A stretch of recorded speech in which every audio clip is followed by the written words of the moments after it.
NAAC की A+ मान्यता पर एमडीयू की सफाई का पोस्टमार्टम। कैसी सफाईनामा ही बन गया कबूलनामा। नैक की A+ मान्यता को लेकर रोहतक स्थित महर्षि दयानंद विश्वविद्यालय पर चारों तरफ से उठ रही आलोचनाओं के बीच विश्वविद्यालय की ओर से 2 पेज का सफाईनामा जारी किया गया है। स्पष्टीकरण में कोशिशें तो खूब की गई हैं कि तथ्यों को घुमाया जाए, लेकिन हजार कोशिशों के बाद भी ये बचाव असफल रहा। इस रिपोर्ट में हम एमडीयू के सफाईनामे का पोस्टमार्टम करेंगे और बताएंगे कि कैसे ये सफाई वास्तव में एमडीयू का कबूलनामा बन गई। सरकारी विश्वविद्यालय लेकिन नियम कायदों से बेपरवाह। महर्षि दयानंद विश्वविद्यालय कहने को तो एक सरकारी विश्वविद्यालय है, लेकिन हालिया घटनाक्रम से ये साफ होता है कि ये किसी नियम कायदे को गंभीरता से नहीं लेता। यूजीसी की चेतावनी भी इस पर कोई असर नहीं छोड़ती। नैक की A+ मान्यता का मामला जब छात्र नेताओं और राजनीतिक नेताओं ने उठाया तो हर ओर से आलोचना यानी थू-थू शुरू हो गई।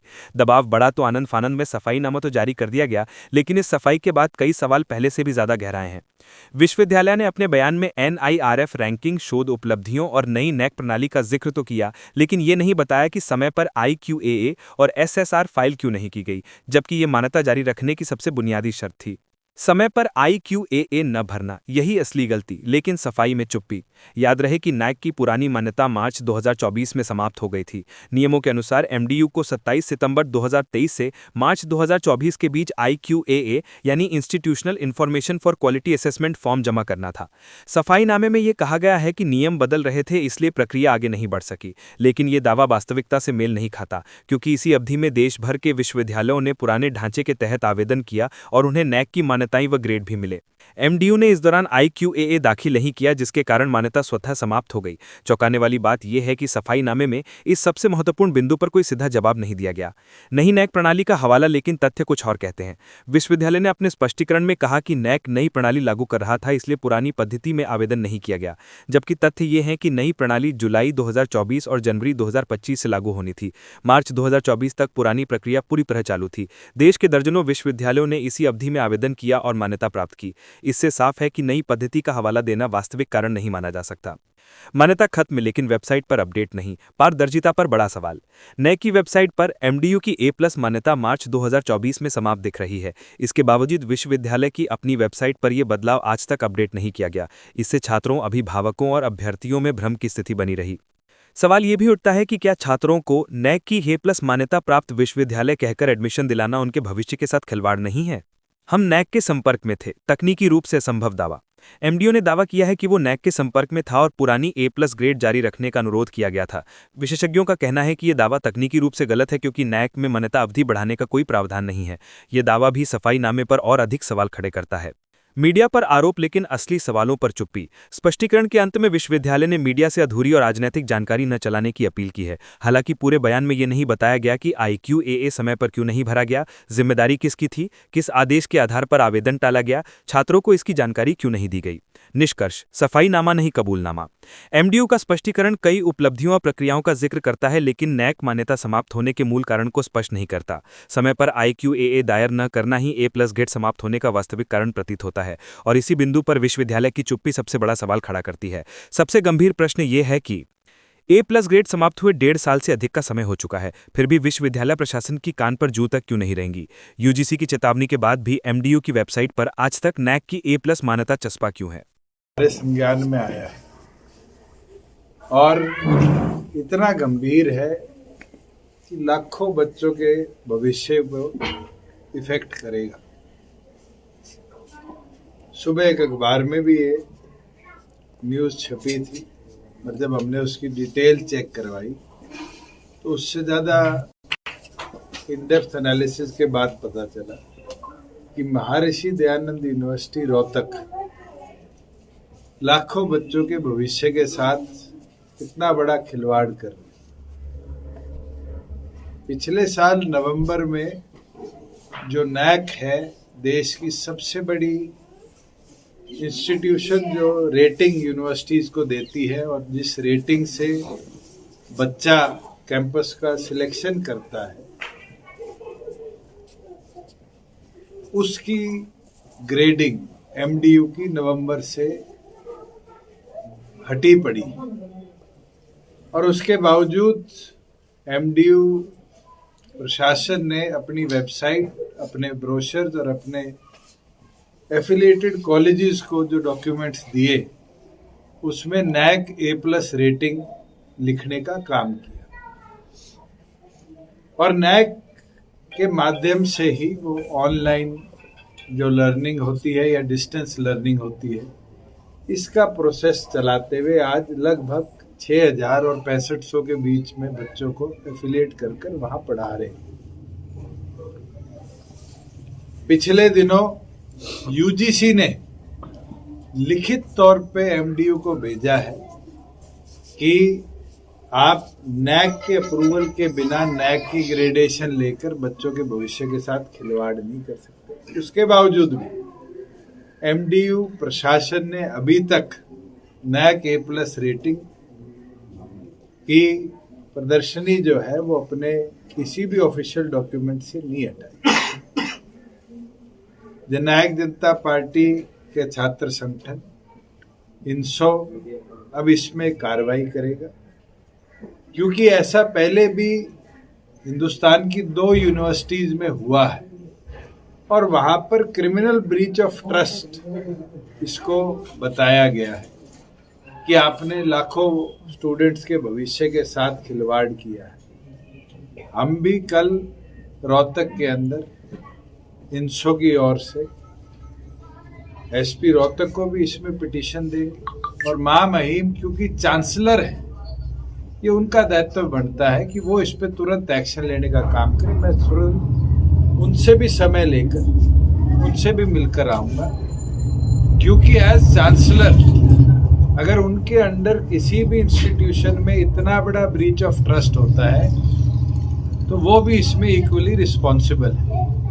मगर ये सारा का सारा खेल जो है ये एमडीयू के जो top management, vice chancellor, registrar और उनके सहयोगी है उन द्वारा रचा गया है, क्योंकि शायद टेन्योर भी एमडीयू के वीसी का 80-90 दिन का बाकी है और उनकी डिग्री के ऊपर भी फॉर्मली एफआईआर के लिए लिखा जा चुका है। इन्वेस्टिगेशन कुरुक्षेत्र पुलिस कर रही है।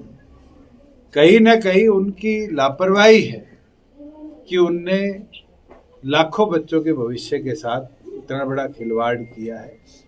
हम ये मांग करते हैं आपके माध्यम से तुरंत कि महामहिम राज्यपाल इस पे तुरंत एक्शन ले और हरियाणा सरकार को डायरेक्ट करे कि नैक रेटिंग के ऊपर जो इतनी बड़ी लापरवाही हुई है उसके ऊपर क्रिमिनल एक्शन एमडीयू के टॉप मैनेजमेंट के ऊपर लिया जाए। नैक की रेटिंग क्यों नहीं कराई गई, इसका एक बहुत बड़ा कारण है।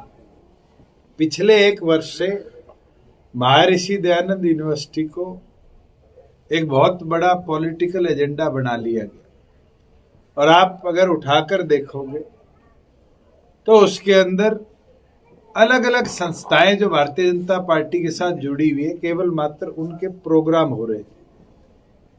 नैक A+ से एमडीयू की रेटिंग B-C ना ले जाए, इसको रोकने के लिए और गवर्नमेंट के आगे अपने नंबर पूरे रखने के लिए इसको रिन्यू नहीं कराया गया और रिन्यूअल की चिट्ठी इस साल भेजी गई जिसको नैक द्वारा रिजेक्ट कर दिया। ये सारे तथ्य मैं आपको ईमेल और व्हाट्सएप के माध्यम से जो कागज है वो मुहैया करा दूंगा। मगर ये विषय बड़ा गंभीर था और इस विषय के लिए ही आज आप सबको हमने यहाँ बुलाया है। साथ में मैं जरूर इतना कहना चाहूँगा कि हमारा स्थापना दिवस 7 तारीख का है। आप सभी आमंत्रित भी हैं और आप सब जुलाना आए और पार्टी के 8वें स्थापना दिवस का हिस्सा। सर, रोहतक में बास्केटबॉल खिलाड़ी की मौत हो जाती है, उसके बाद सरकार दावा करती है बीजेपी की हम काफ़ी सुविधाएं दे रहे हैं खेल में। कैसे देखते हैं हरियाणा का खेल के अंदर सुविधाएं नई बना दी जाए वो एक चीज है, मगर जिस तरीके से उस युवा साथी का निधन हुआ, शायद उससे दर्दनाक वीडियो तो खेल के मैदान में आपने नहीं देखी होगी कि बास्केटबॉल का सैकड़ों किलो का पूरा पोल उसके लंग्स के ऊपर कोलैप्स कर दिया। मैं मानता हूँ ये जो हालात है, ये इंफ्रास्ट्रक्चर जो बन जाते हैं उनके ऊपर ना तो ग्राउंड कीपर रखे जाते, ना उनकी मेंटेनेंस पे ध्यान रखा जाता। अब तो सरकार एक्टिव मोड पे आई है और मैं उम्मीद रखता हूं कि जितने इंफ्रास्ट्रक्चर आज से 10 साल पहले बने हैं उनके लिए स्पेशल बजट चाहे विंटर सेशन में जारी किया जाए, जारी कर उन सब की मेंटेनेंस तुरंत प्रभाव से कराई। सर, एक RS यादव हैं जो IPS अधिकारी, उन्होंने एक इंटरव्यू देकर अभी कहा कि आपकी जब सत्ता थी अभय चौटाला ने उन्होंने जो वहाँ चौकी में 39 जूते मारने के लिए कहा, इस बात को लेकर मुझे तो ये नहीं पता कि किसने क्या किया क्या मारा। मैं तो इतना बोल सकता हूँ वो दौर ऐसा था जब हम 8-9 साल के थे और हमने देखा हुआ 200-250 पुलिसकर्मी जबरन सिरसा हमारे घर में कैसे घुसे थे। और वो दौर को शायद कोई नहीं भूल सकता जब हमारे घर से मेरे ड्राइवर को उठा के 407 में उल्टा लटका कर लाठियों से पीटते हुए सिरसा में जुलूस निकाला गया। तो क्या किया उस आदमी ने और उसके साथ क्या हुआ तो इतिहास है। हम तो बहुत छोटे थे। जो स्थापना दिवस है उसको लेकर कितनी तैयारी है और क्या? बहुत अच्छी तैयारी है। हरियाणा के 6800 गांव और 140 के आसपास जो MCs और उनके छोटे शहर हैं उन सब में पार्टी के कार्यकर्ता जाकर निमंत्रण भी दे रहे हैं।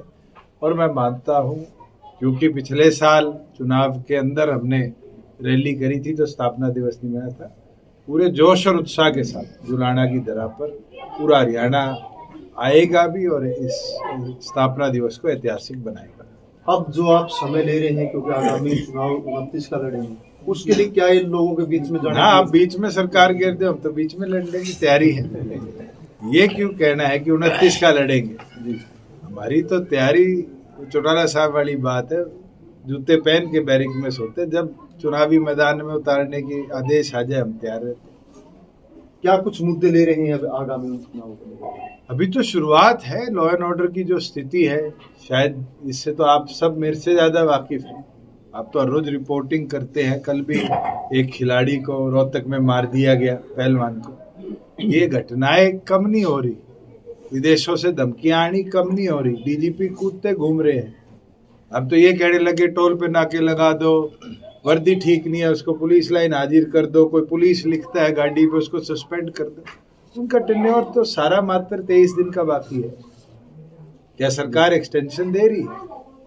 नया DGP आएगा, मुझे लगता है ये जिम्मेवारी है लंबे टेन्योर के DGP के लिए कि वो लॉ एंड ऑर्डर को सुधारे।